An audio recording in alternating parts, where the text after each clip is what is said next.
Bonjour à tous, je suis le docteur M, je suis médecin généraliste et aujourd'hui je vais vous expliquer comment avoir une alimentation idéale, une alimentation qui va convenir à 80-90% de la population et qui va être saine et assez simple à utiliser. En effet, la nutrition, il y a tout un tas de choses à savoir, c'est très difficile d'être expert dans le domaine, il y a beaucoup de choses à savoir, beaucoup de nouveautés.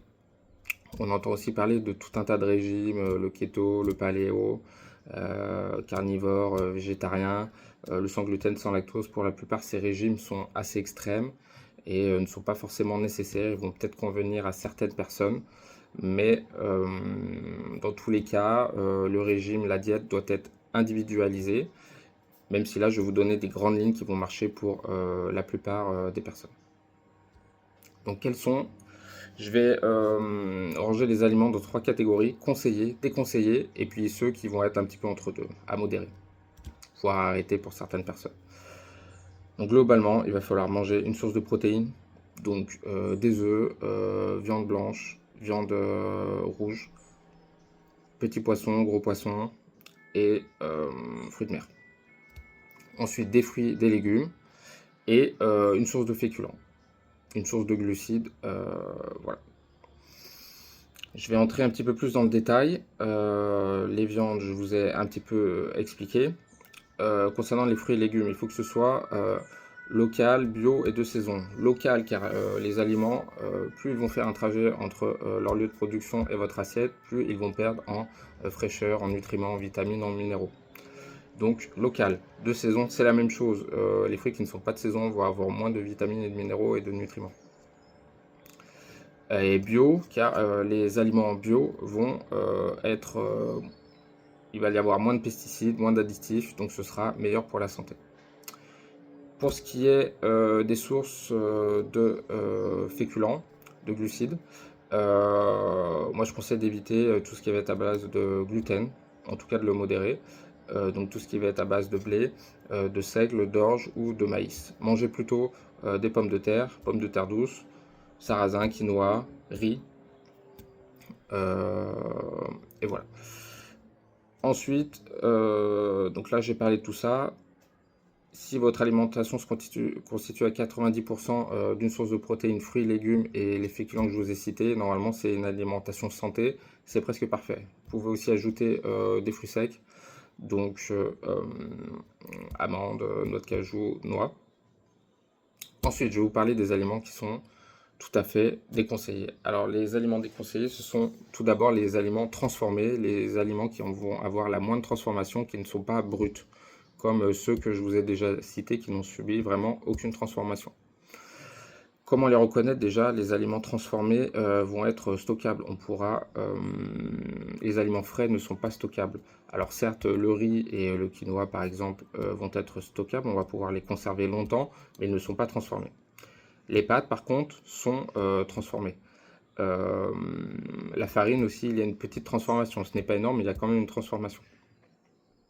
Donc, ce qui va vraiment être déconseillé, tous les produits transformés, dans la liste des ingrédients, il va y avoir 3 ou 4 ingrédients. Donc ça, à interdire. Tout ce qui va être riche en sucre ajouté. Quand vous regardez la liste d'ingrédients, il y a écrit les glucides et puis les sucres. Et tous ces sucres-là, alors certains, si vos aliments transformés contiennent des fruits, il va pouvoir y en avoir un petit peu. Ou alors, par exemple, dans le lait, il y a toujours un petit peu de sucre. Mais ces sucres-là, il faut essayer de les limiter. Dans les produits transformés, souvent, ils sont ajoutés. Évitez tout ce qui est soda, boissons sucrées. Les seules boissons que vous devez boire, c'est de l'eau plate. Pourquoi pas de temps en temps un peu d'eau gazeuse, du thé, du café avec parcimonie, mais toutes les autres boissons, c'est interdit. Ensuite, tout ce qui va être friture, qui va être extrêmement dur à digérer. Donc ça, c'est vraiment... et tout ce qui va être aussi huile végétale de mauvaise qualité, les huiles de tournesol, l'huile de palme, ça aussi à bannir. Ensuite, troisième catégorie d'aliments, les aliments qui sont à modérer. Et je vais vous expliquer pourquoi. Alors j'ai déjà parlé du gluten. Donc le gluten, c'est tout ce qui va contenir du blé, seigle, orge, maïs.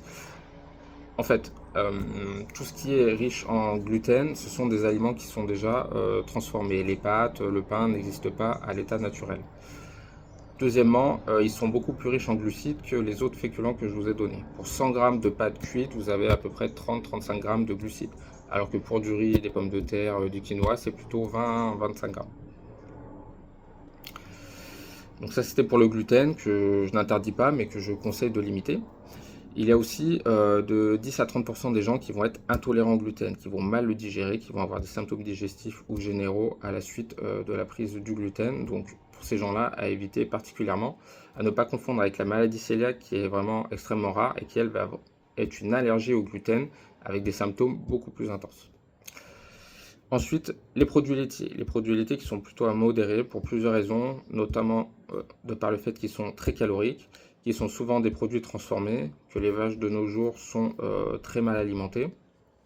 Alors, rien ne vous empêche de prendre du lait cru, qui est du coup non transformé, qui va être bien meilleur à la santé, ou alors par exemple pour les intolérants au lactose, du fromage affiné, où tout le lactose aura été éliminé, tous les sucres du fromage auraient été éliminés, comme le comté, le parmesan, le beaufort, ce genre de fromage. Ou pourquoi pas manger des fromages de brebis ou de chèvre qui vont être des plus petits animaux et dont les laits vont être beaucoup plus digestes. Donc voilà, pour vous résumer, on mange donc source de protéines non transformées, des fruits et légumes, local, bio, de saison, pourquoi pas les sources de féculents que je vous ai données, on va limiter le gluten, les produits laitiers. Aussi autre chose que j'ai oublié de mentionner et qu'il faut interdire, ce qui est charcuterie. En effet, les charcuteries sont riches en nitrites, sont des produits transformés qu'il faut absolument limiter. C'est d'ailleurs un facteur de risque du cancer colorectal. Ensuite, je vais vous donner quelques exemples succincts de repas pour avoir vraiment une alimentation idéale. Donc, vous allez commencer avec votre source de protéines, des œufs au plat, une omelette, ou alors un gros poisson, un bout de saumon, des maquereaux, des sardines, ou alors une viande rouge, un steak haché, une côte de bœuf, une côte de veau, ou alors une viande blanche, de la dinde, du poulet. Ensuite, vous allez mettre une source de légumes et une source de féculents. Essayez d'avoir plus de légumes que de féculents, ce sera beaucoup moins calorique et plus digeste selon les personnes à adapter. Donc par exemple des courgettes cuites, des carottes, brocolis, chou-fleur, et puis à côté vous allez mettre un peu de riz, un peu de quinoa, un peu de pommes de terre, des patates douces non frites. Et en dessert vous allez prendre un fruit, peu importe lequel, on essaye local.